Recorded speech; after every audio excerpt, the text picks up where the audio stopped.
సినీ నటుడు పోసాని కృష్ణమురళిపై కూటమి ప్రభుత్వ వేధింపులు కొనసాగుతున్నాయి. ఏపీ వ్యాప్తంగా ఆయనపై 16 కేసులు నమోదయ్యాయి. పోసానిని పీటీ వారెంట్పై అదుపులోకి తీసుకోవడానికి పోలీసులు పోటీ పడేలా పరిస్థితి మారింది. ఎల్లో ప్రభుత్వం డైరెక్షన్లో పోలీసులు నడుస్తున్నారు. నిద్ర లేకుండా ఆరోగ్య సమస్యలు ఉన్నా పట్టించుకోకుండా రాష్ట్రమంతా పోలీసులు తిప్పుతున్నారు. కూటమి ప్రభుత్వ వేధింపులు, కుట్రలు స్పష్టంగా కనిపిస్తున్నాయి. 16 కేసులు పెట్టారంటే వేధించడానికి ఒక ప్రణాళికను పచ్చపెద్దలు సిద్ధం చేసుకున్నట్లు కనిపిస్తుంది. ప్రజాస్వామ్యంలో విమర్శలు చేసే హక్కే లేదన్నట్లు కూటమి పెద్దలు వ్యవహరిస్తున్నారు. వాక్ స్వాతంత్ర్యపు హక్కుపై పచ్చపాదం మోపి తొక్కేస్తున్నారు. ప్రాథమిక మానవ హక్కులను కాలరాస్తున్నారు. ఈ అంశానికి సంబంధించి మరింత సమాచారం మా కరెస్పాండెంట్ రవీందర్ మనకి లైవ్ లో డీటెయిల్స్ అందిస్తారు. రవీందర్, రాష్ట్ర వ్యాప్తంగా 16 కేసులు నమోదు చేశారు. ఆరోగ్యం బాగాలేకపోయినా నిద్ర లేకుండా చాలా పోలీస్ స్టేషన్కి పీటీ వారెంట్ పైన తిప్పుతున్న పరిస్థితి కనిపిస్తుంది. డీటెయిల్స్ ఏంటి?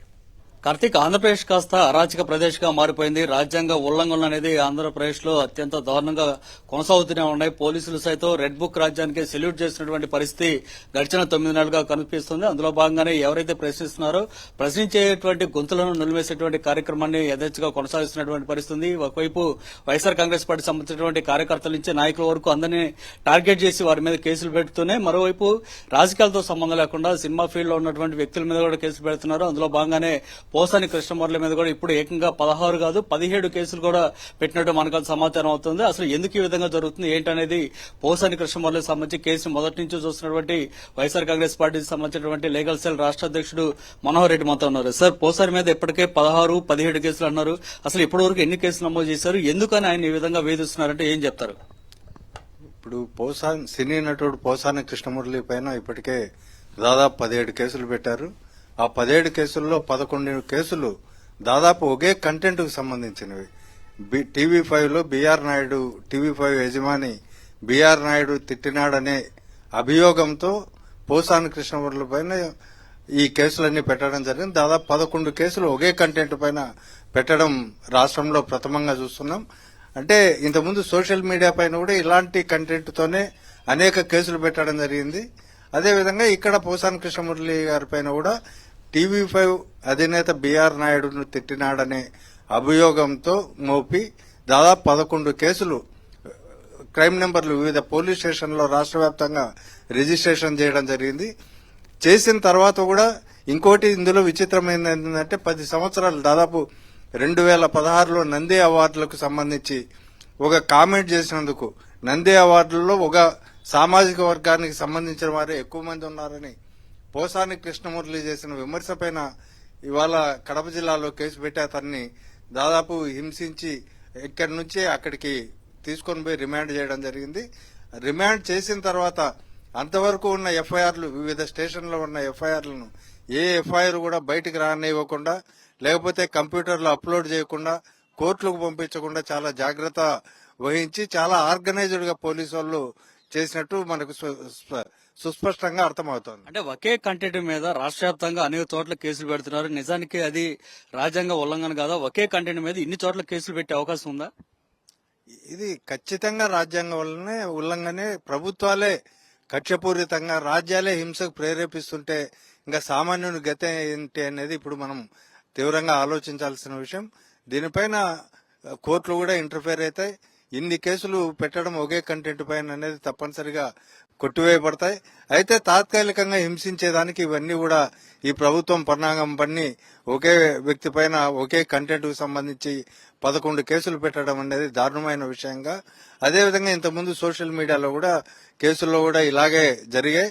వాటన్నిటిపైన కూడా న్యాయ పోరాటం చేస్తున్న సందర్భాలు ఇప్పుడు ఈ రాష్ట్రంలో ఉద్భరణమైనాయి. అంటే ఆర్గనైజ్డ్ గా క్రైమ్ పోసాని చేశాడనేది ప్రభుత్వం చెప్తున్నమాట. నిజంగా ఆర్గనైజ్డ్ క్రైమ్ గా దీన్ని చూడొచ్చా, లేదంటే పోలీసులు కావాలని వరుసపెట్టి పెడుతున్నటువంటి కేసుల్ని ఆర్గనైజ్డ్ క్రైమ్ గా చూడాల్సి ఉంటుందా? 66 సంవత్సరాల పోసాని కృష్ణమురళి ఆర్గనైజ్డ్ క్రైమ్ అయింది. అసలు ఆర్గనైజ్డ్ క్రైమ్ కు ఉండాల్సిన లక్షణాలనే ఈ రాష్ట్ర ప్రభుత్వం మార్చేసింది. సైబర్ క్రైమ్ లాంటి నేరాల్లో ఎక్కడ ఏదైనా కిడ్నాపింగో, లేకపోతే గెయిన్ ఫర్ మర్డరో, లేకపోతే లూటీ చేయడమో, ఆన్లైన్ బ్యాంకింగ్ ఫ్రాడ్ లో ఇలాంటి వాటికి ఉపయోగించాల్సిన 11 సెక్షన్ ని దేశంలో ఎక్కడా లేకుండా ఈ రాష్ట్రంలో సోషల్ మీడియా పైన ఉపయోగిస్తున్నారు. దీనిపైన సుప్రీంకోర్టులు జడ్జిమెంట్స్ వచ్చాయి. అలాగే ఈ హైకోర్టులో కూడా సెక్షన్ 111 అనేది సోషల్ మీడియా కార్యకర్తలకు వర్తించదని చెప్పినప్పటికీ అదే పనిగా కోర్టులపైన కూడా గౌరవం లేకుండా, రాజ్యాంగం పైన గౌరవం లేకుండా ఈ ప్రభుత్వానికి వంత పాడుతున్నటువంటి పోలీసు వ్యవస్థ తప్పుడు కేసులు పెడుతోంది. తద్వారా కక్షపూరిత రాజకీయాలకు ఈ రాష్ట్రంలో శ్రీకారం చుట్టి దాన్ని కొనసాగిస్తున్న సందర్భమే పోసాని కృష్ణమురళి అరెస్ట్. అంటే ఒక కేసులో అరెస్ట్ చేసి మళ్ళీ పీటీ వారెంట్ మీద ఇంకో పోలీస్ స్టేషన్ తరలించడాన్ని ఏ విధంగా చూస్తారు? ఎందుకు ఈ స్థాయిలో కక్ష సాధిస్తుంది ప్రభుత్వం పోసాని మీద అంటే ఏం చెప్తారు? ఇది చాలా ఆర్గనైజ్డ్ గా వీళ్ళు నిర్వహిస్తున్నారు. ఎందుకంటే కడపలో పెట్టిన కేసు 2016 సంవత్సరానికి సంబంధించిన కేసు. కానీ 2025 ఫిబ్రవరిలో ఎవరో కంప్లైంట్ ఇస్తే దాంట్లో కేసు రిజిస్టర్ చేయడం జరిగింది.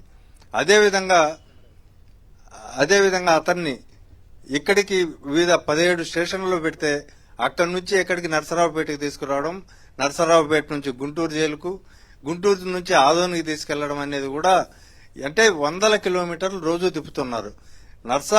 నరసరావుపేటకు తెచ్చినప్పుడు గుంటూరులో కూడా కేసులు నమోదైనాయి. గుంటూరు స్టేషన్ లో కూడా పీటీ వారెంట్ ఇవ్వచ్చు. విజయవాడలో కేసులు నమోదయ్యాయి. అదేవిధంగా బాపట్లలో నమోదైనాయి.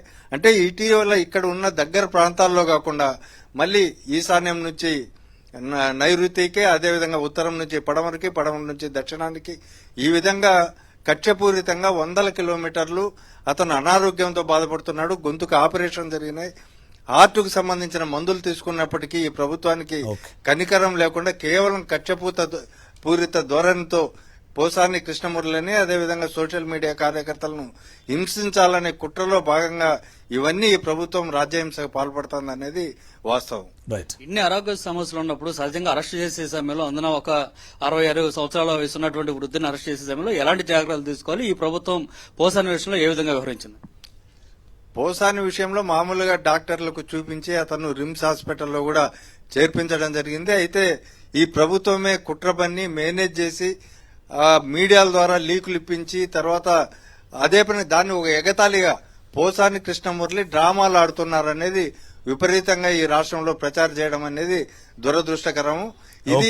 ఇది కూడా ప్రభుత్వం ఉద్దేశపూర్వకంగానే ప్రభుత్వ డాక్టర్లతో చెప్పించిందేమో అనే అనుమానాలు ప్రజల్లో చాలా బలపడుతున్నాయి. నిజంగా కూడా ఆయన అనారోగ్యంగా ఉన్నాడనేది వాస్తవం.